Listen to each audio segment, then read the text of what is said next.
Enak kali yang menang ini, Bang. Enak kali yang menang ini, serius.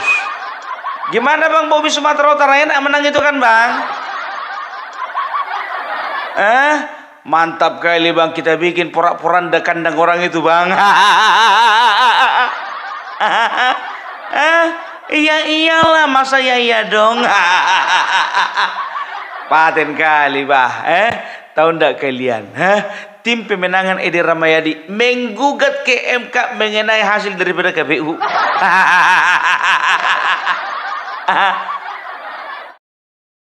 Ada keterlibatan ASN, itu rangkaiannya masif dan kita sampaikan dan kita uraikan dalam bukti-bukti. Dari proses itu kita juga sudah menegur Bawaslu dan KPU tentang adanya pemilih yang double. Saudara-saudara, saya ingin sampaikan, ada di satu kabupaten Langkat, ada di satu kelurahan namanya Kuala, kami mempunyai kekuatan yang besar, tetapi di TPS-nya kami zero. Tidak ada pemilih, bahkan kami punya saksi di situ. Ini kan aneh sekali. Aneh sekali. Justru Pak Edi Rahmayadi itu orang Langkat. Orang Langkat nggak mungkin. Setidak-tidaknya TPS itu tidak kosong. Lalu saya ingin juga ilustrasikan bagaimana seorang pasangan 01 yang tidak pernah dikenal di daerah Humbang Hasuntan dalam kampung sana, tidak pernah mengunjunginya, bahkan tidak pernah tahu desanya, bisa menang 100%. Bodoh amat. Mau kalian gugat ke, yang penting kami yakin kami menangkan gitu. Kalau suara di atas yakin menang itu wajar, ini udah suara di bawah yakin pula menang. Tapi nggak apa-apa, biarin aja, itu kan hak konstitusi, ya kan? Kita biarkan saja mereka menggunakan hak konstitusional mereka. Karena apa? Ujung-ujungnya nanti gugatan ditolak. Karena apa? Katanya orang ini punya alat bukti sebanyak 83. Kok 83? Enggak 3 kontainer aja. Cukup itu rupanya. Dari berapa TPS? 3 TPS-nya. Bayangkan kalian, Bang Bobi Nasution mendapatkan suara sekitar 3.600.000 sekian. Edi Rahmayadi mendapatkan sekitar 2 juta sekian. Selisihnya 1.600.000, wah. Bang Bobi 62%, Edi Rahmayadi 38%. Artinya Pak, selisihnya 24%. Kan udah aku bilang dari kemarin, khusus di Sumatera Utara jangan tandingi Bang Bobi. Menantu malaikat itu, makanya nggak heran suaranya dijaga malaikat, ya kan? Ini dibawa-bawa malaikat, enggak boleh bawa-bawa malaikat, itu makhluk sakral itu. Menantu malaikat sejak kapan malaikat punya punya menantu?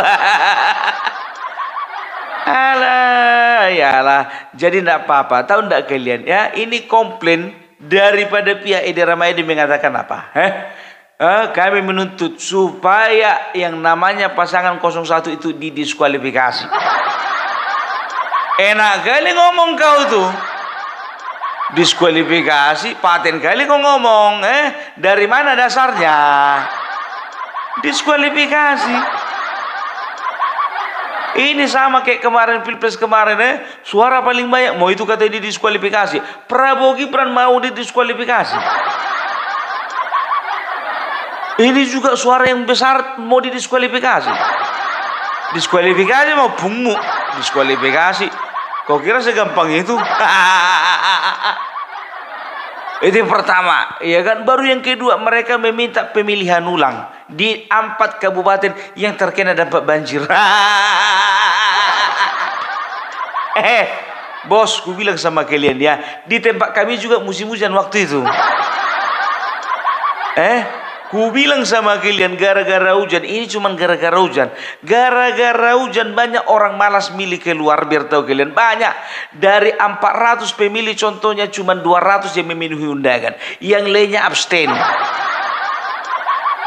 Dan itu juga, itu data nasional, biar tahu kalian. Cek kalian ya, data bahwasannya animo masyarakat untuk memilih itu berkurang, bukan cuma di Sumatera Utara, tapi di seluruh Indonesia. Iya kan? Ada faktornya cuaca, ada faktor karena mau milih mau enggak, sama juga itu lagi. Kan begitu banyak faktor. Ya, sedangkan masalah hujan kami nggak mau, kami bilang-bilang pemilu ulang, banyak itu yang nggak dicoblos kertas suara, kembali kepada KPU. Ya, itu dia. Ya kan, kan tetap dilakukan pencoblosan dan tetap dilakukan penghitungan. Kecuali kalau misalnya dilakukan penghitungan, ya tidak ada saksi di situ, baru kalian curiga. Ini ndak gitu loh, ya. Jadi kalau masalah banjir, cemana mau dibilang namanya alam. Alam doh.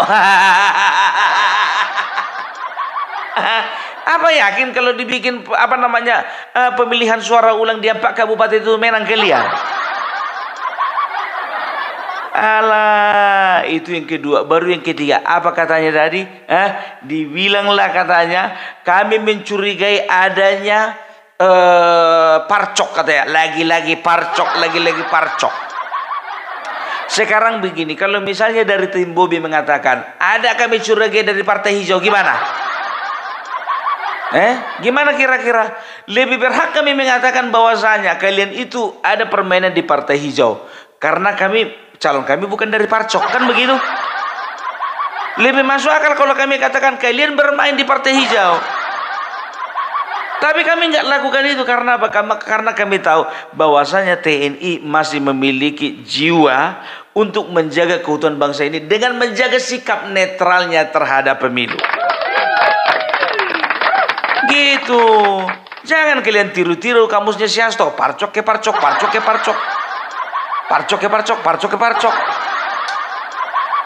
Cari isu lain lah, bosan kami. Baru ada katanya penyalahgunaan wewenang terhadap ASN. Sekarang begini, kumpulkan, nggak usah pining-pining, kita kumpulkan aja buktinya ya. Biasanya kalaupun misalnya terbukti, itu akan dilihat berapa suara yang dirugikan. Nggak semuanya mau diganti. Jadi kalau misalnya 33 misalnya terkabul ya, 33 misalnya alat bukti itu terkabul ya, yang ini terkabul, terkumpul semuanya misalnya cuman dapat misalnya 200.000 suara. Alright, 200.000 suara untuk kalian, ya kan? 1.600.000 kurang 200.000, masih ada sisa 1.400.000.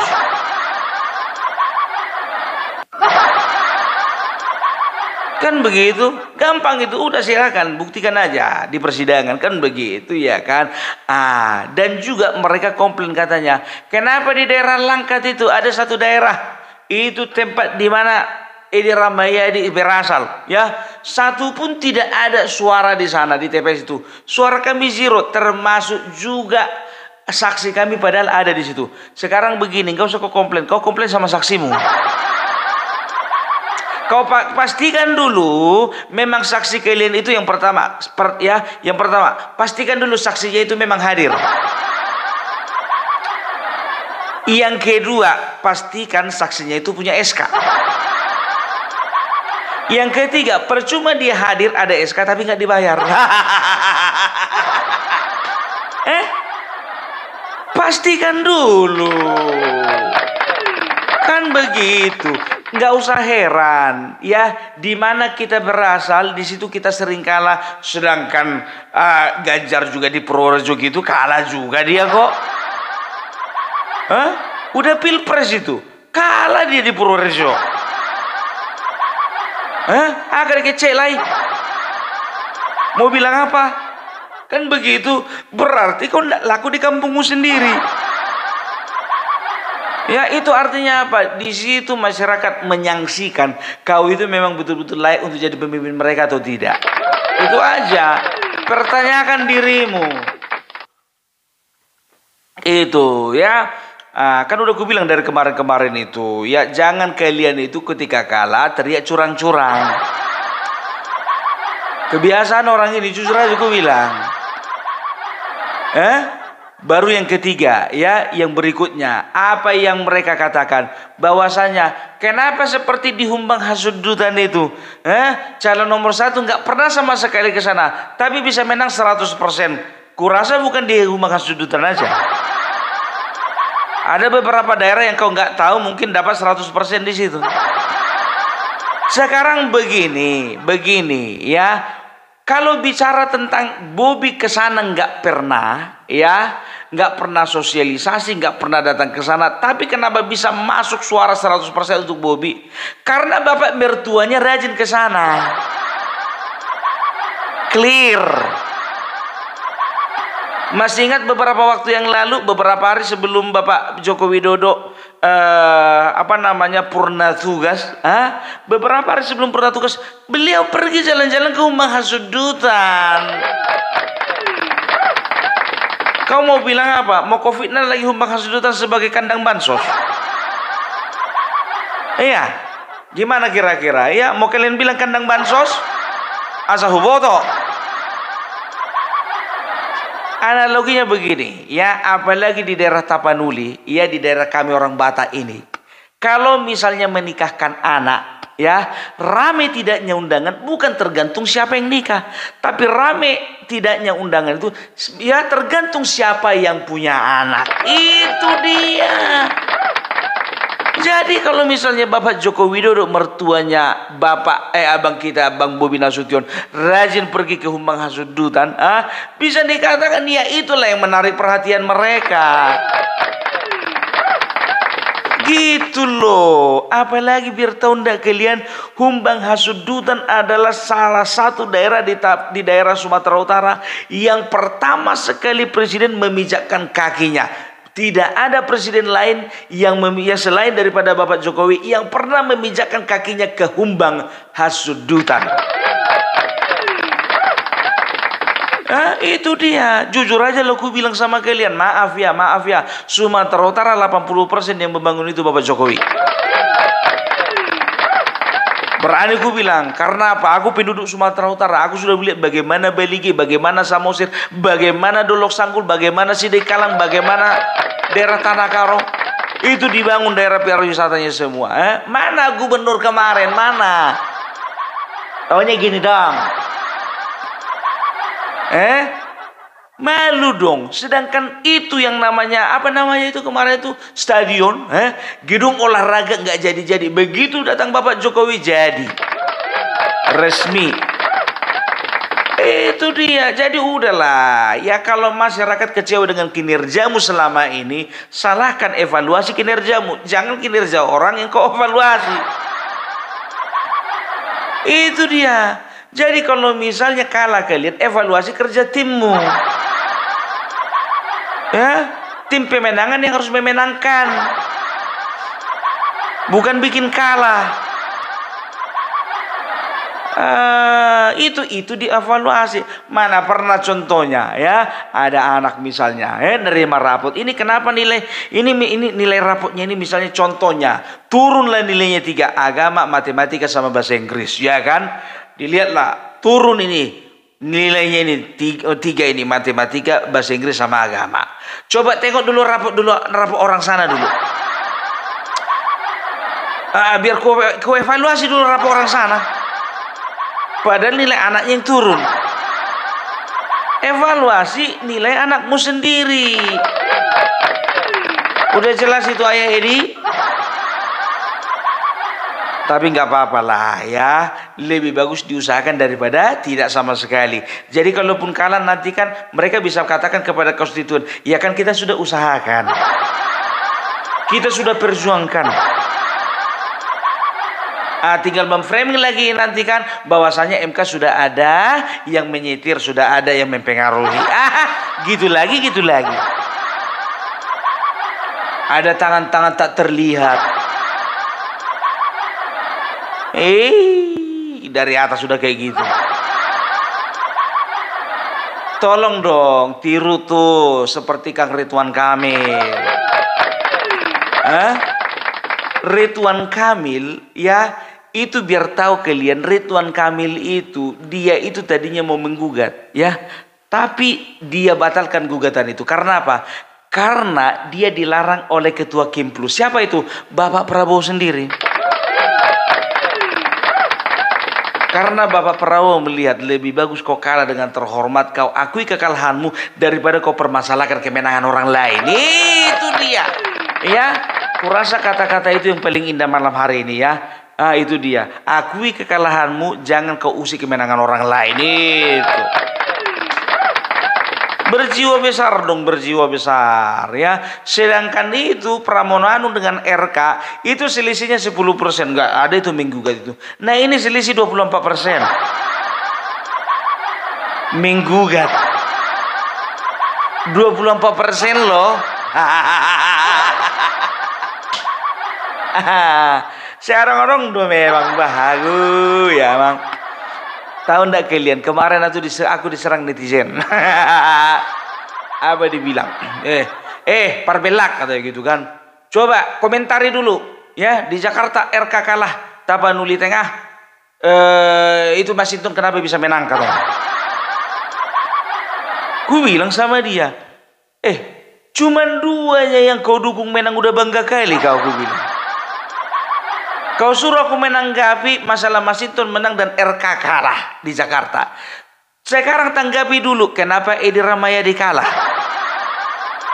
Tanggapi dulu kenapa Andika Perkasa kalah. Tanggapi dulu bagaimana Tri Risma hari ini kalah. Tanggapi dulu kenapa Airin kalah. Tanggapi dulu semuanya itu. Ya, tahu kalian nggak dibalas. Nggak dibalas. Jadi orang ini ribut kali gitu loh. Apalagi di Sumatera Utara ini pendukung-pendukungnya Edi Rahmayadi. Coba komentari dulu karena kalau Edi Rahmayadi kan mau nyerang orang gitu. Komentari dulu masalah Masinton Pasar Ibu yang kau hina-hina itu. Padahal anda menghina, ya kan, namanya kita mengkritik itu wajar-wajar saja, kan begitu. Komentari dulu, komentari. Udah berapa kali ku bilang, jangan bangga kalau misalnya dari pusat turun ke kabupaten. Itu namanya turun kelas. Harusnya Masinton itu dia itu pernah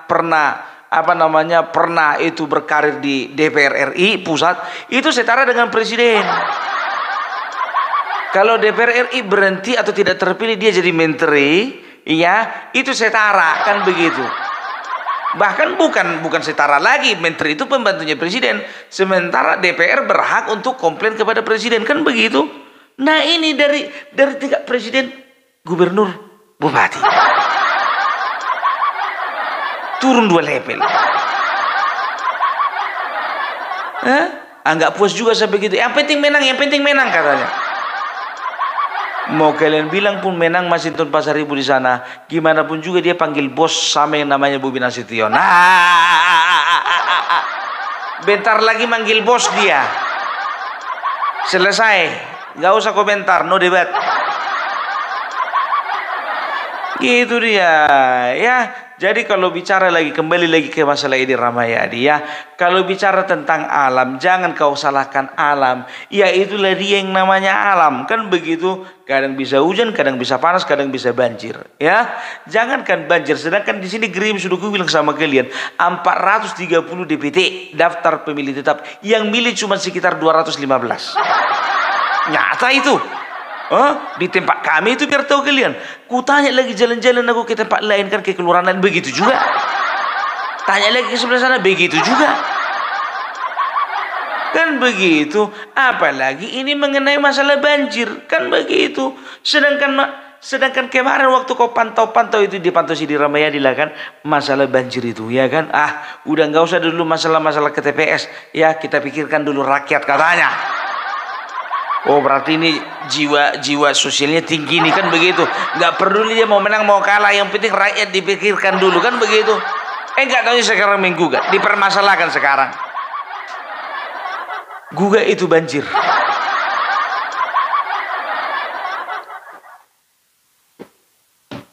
Jadi begitu dia ya. Tapi gimana pun juga sih kalau ku bilang ya, kalau misalnya beda-beda tipis menggugat itu wajar. Ini jauh gitu. Coba bayangkan kalian ya, ini kali-kalinya aja 3.600.000 sekian itu suara untuk Bobi Nasution. 2.000 nggak pakai koma. Komanya itu pun dikit-dikitnya itu suaranya si Edi, ya kan? Selisihnya itu sekitar 1.600.000, bukan 1.600. 1.600.000. Jauh kali itu, 24%. Ya, itu dia. Enak kali kau bilang suruh apa pemilihan suara ulang. Dari mana biayanya? Kalau dibikin nanti pemilihan suara ulang, banjir lagi contohnya, bikin ulang lagi. Setelah itu pemilihan ulang lagi, ternyata banjir lagi, pemilihan ulang lagi. Enak kali kayak gitu. Kalau kayak gitu di tempat kami yang kemungkinan kami dukung itu nggak menang, kami doakanlah banjir terus. Ada aja. Iya kan? Itu dia. Tapi ya udahlah, penting kita tengok-tengok aja, kita lihat-lihat aja. Toh juga Bobi Nasution juga begitu ditanya bagaimana tanggapan abang, tanggapan bapak ya mengenai gugatan yang dilayangkan oleh tim pemenangan dari Edi Rahmayadi. Ya nggak apa-apa, ya mekanisme kan ada, biarkan saja. Sia-sia. Aku takutnya itu dia, ya kan? Tapi ya udahlah, nggak apa-apa lah, ya kan bukan uang kita juga yang habis, uang orang itu.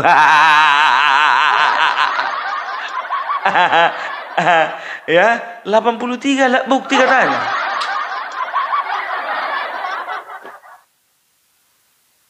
Sedangkan di Jakarta kemarin, ya di Jakarta jelas-jelas ada video, ya ada video di mana kertas suara itu, surat suara itu udah dicoblosi untuk pasangan Pramono Anung dan Rano Karno. Ya, untuk itu aja pun juga sebetulnya kalau misalnya diinvestigasi, aku pun juga agak sanksi. Ini bisa-bisa ini black campaign begitu. Ya, bagaimana untuk menjatuhkan dari Pramono Rano, kan begitu. Jadi aku juga waktu itu berpikir, oh ini black campaign sini, ya. Jadi kalaupun contohnya RK, ya pasangan Ridho itu kemarin menggugat, kurasa ini salah satu dijadikan alat bukti, kan begitu. Tapi sekarang bukan masalah alat buktinya, kan begitu. Kemungkinannya itu untuk menang di gugatan itu, ya kayaknya rasa-rasanya itu buang-buang waktu, buang-buang uang, buang-buang tenaga. Makanya udahlah lebih bagus aku aja lah kemenangan lawan, kan begitu. Ya, maunya Sumatera Utara gitu juga dong. Bukannya apa, ya kan bukan kami yang kami pikirkan, kalian yang kami pikirkan. Nanti capek. Uang habis, tenaga habis, ya kan? Itu dia, ya. Pokoknya kalau Opung Parbelak contohnya ini mau keliling Opung Parbelak Sumatera Utara ini, mau round ini, pokoknya Opung Parbelak panen. Karena apa? Banyak barisannya Bang Bobi Nasution itu ya di Tanah Karo menjanjikan, Pung, jangan lupa singgah di sini ya Pung ya, jeruk 3 kilo. Iya. Makanya aku bilang, pergi aku ke Dolok Sanggul, Pung jangan lupa ya datang singgah ke Dolok Sanggul. Di sini udah kami siapkan cabai 3 kilo. Itu makanya aku bilang, jalan-jalan lagi aku ke Sidik Kalang ya kan. Pung jangan lupa ya di Sidik Kalang, nanti singgah di ladang kami. Nanti 3 goni, nanti sayur kol bawa opung ke tempat opung. Itu saking merayakan kemenangan. Gitu, awak sibuk ngumpuli ngumpuli gratifikasi. Bilanglah dulu gratifikasi itu semua kan. Yang sana sibuk menggugat, ya gugat lah, kan begitu. Ya, kalau mau kalian mau malu 2 kali, nanti lesu disorot nanti kayak kamera kemarin kayak Ganjar Pranowo dan juga siapa namanya itu kok lupa aku, Anies Baswedan. Ya kan. Begitu KPU menetapkan bahwasanya gugatan ditolak, kata Lisu, tok gini semuanya.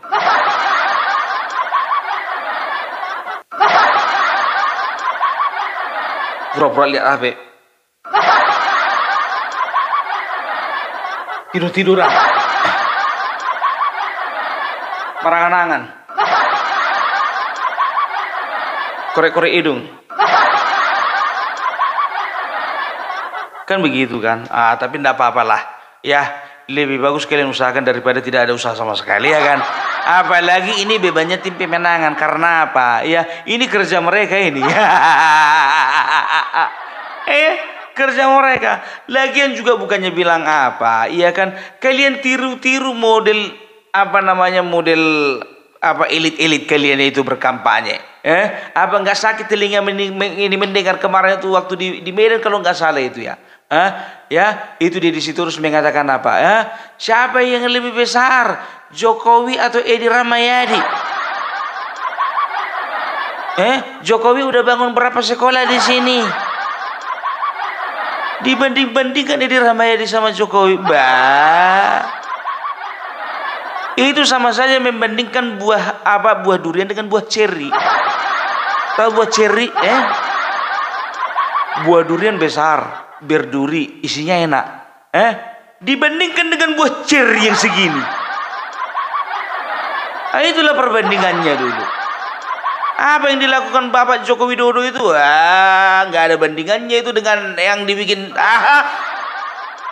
Agak malas aku mengucapkan nama gubernur yang lama. Ya, jadi udah jelas ya. Jadi suka-suka kalian lah, mau kalian gugat-gugat. Oke? Jadi itu aja dulu dari Opung Parbelak. Salam NKRI, NKRI harga mati.